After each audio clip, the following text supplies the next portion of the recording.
that down, let's move on to this, shall we?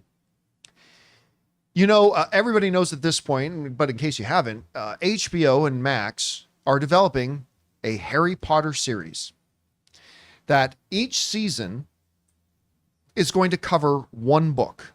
Whereas the movies did one movie per book, the HBO series is going to cover an entire season. Each book will be covered in one entire season, which means they're going to be able to cover a lot of the stuff that didn't get covered in the movies and things like that. Now, at first, a lot of people, and even me to a bit, were a little bit skeptical. It's like, really? Like, why not do more Harry Potter movies instead of going back and rebooting the series? Of course, I don't think they'll ever be able to get Daniel Radcliffe or Rupert Grint or, Emma back, stuff like that. And that's fine. A lot of the cast has also passed away at this point. Yeah. So that's fine. But then there was a massive turnaround.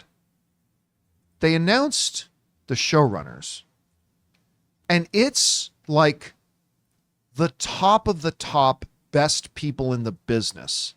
We're talking about showrunners and executive producers of shows like Game of Thrones, Succession, House of the Dragon, Last of Us.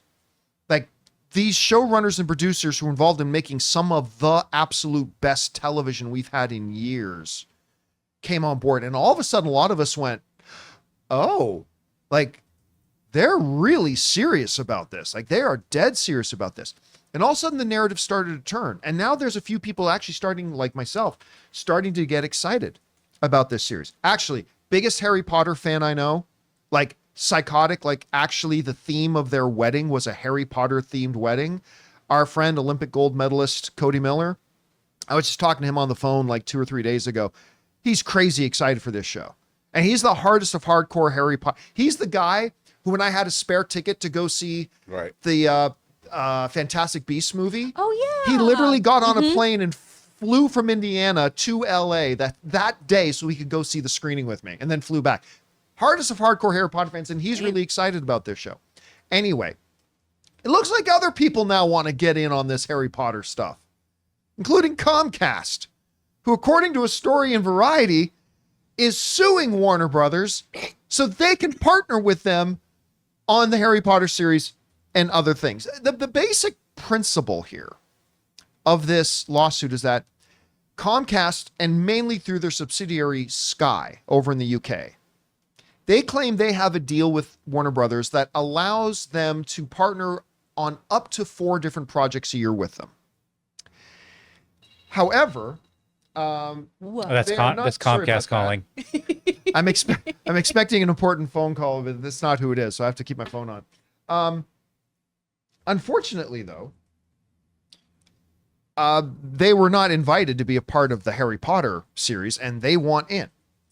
So they're all saying, nope, can't do it, blah, blah, blah. Now, Warner Brothers is saying they're just desperately trying to extend. This is all just a ploy on their part for renegotiating the deal. This comes from the Hollywood Reporter, said this.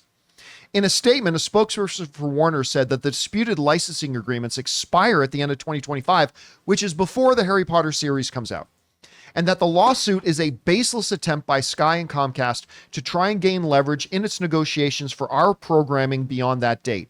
It added, "We know HBO branded content shows are critical to Sky, as evidenced by their desire for over a year to find a way to renew our agreements.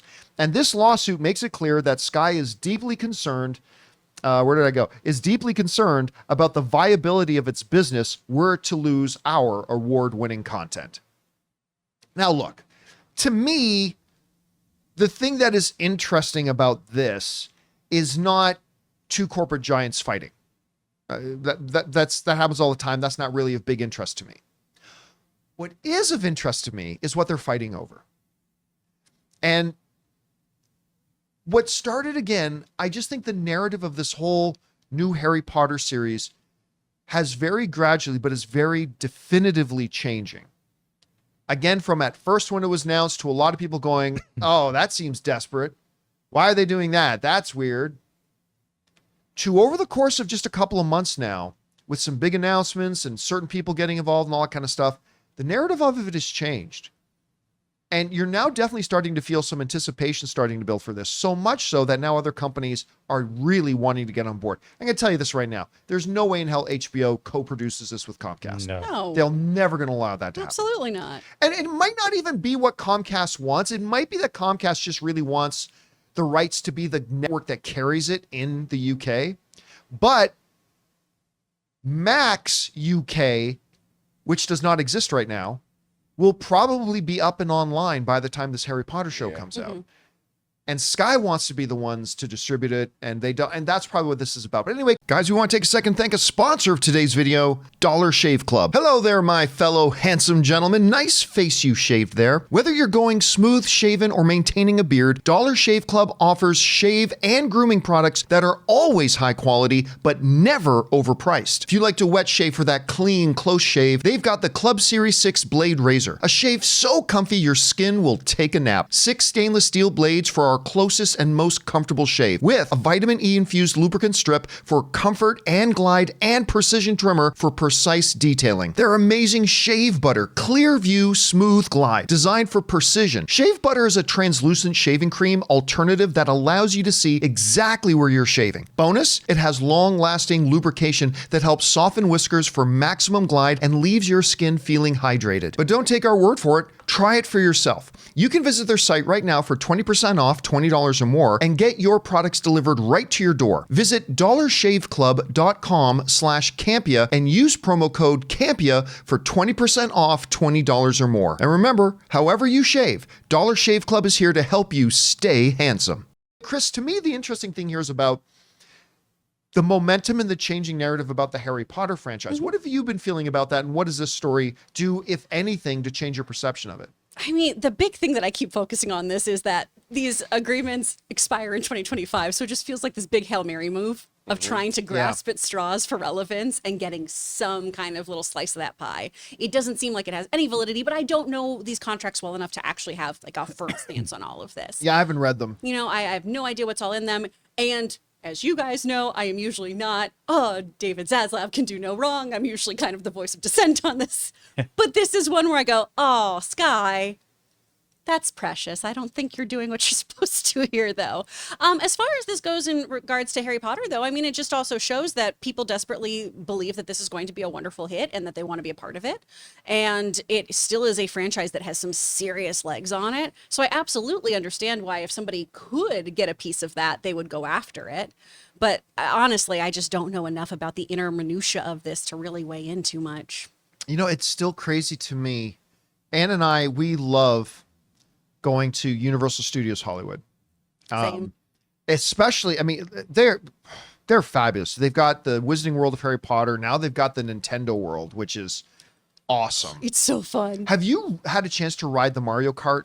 Oh my gosh. How fun is that? I went and did early access. I love that thing so much. It is so much fun. It's anyway, so great. I never cease to be amazed, even now in 2024, whenever we go there, like, and we're not even in the Wizarding World. We're just at Universal, even just downtown, Universal downtown, right? What do they call that area? City Walk? City Walk. City Walk. Just down in City Walk. It is always with tons of people in Hogwarts robes. Always. In tons of, like, adults, kids, whatever, wearing their Hogwarts robes and all that kind of stuff. It is crazy in 2024. That is still there. And people still flock to Wizarding World. I'm not even the biggest Potterhead fan in the world. And I love going into the Harry Potter Wizarding World. They did such a great job making immersive. Way better. I like Star Wars Land at Disney. I do. I like Galaxy's Edge. I like it. They really could have learned a few things about the people who put the Wizarding World together, because that feels truly immersive. And like just how popular this whole IP continues to be. Anyway, guys, question is for you. What do you think about this? This Harry Potter show is coming. They even just recently announced their casting for it, for the kids that they're going to have grow up with the show. Do you feel the narrative of this going around? Maybe you've been all for this show right from the day they announced it. Maybe you're like some of the rest of us that kind of felt it sounded odd that they were rebooting the franchise in the form of a series. Whatever you guys think, jump down to the comments section below and let us know your thoughts. Hey guys, thanks so much for watching this video. Make sure you like the video, leave a comment, and subscribe to our channel. And don't forget, we have a daily podcast called the John Campea Show podcast, available on Apple Podcasts, Spotify, or your favorite podcasting app of choice. Go and subscribe to it today so it'll be there when you need it.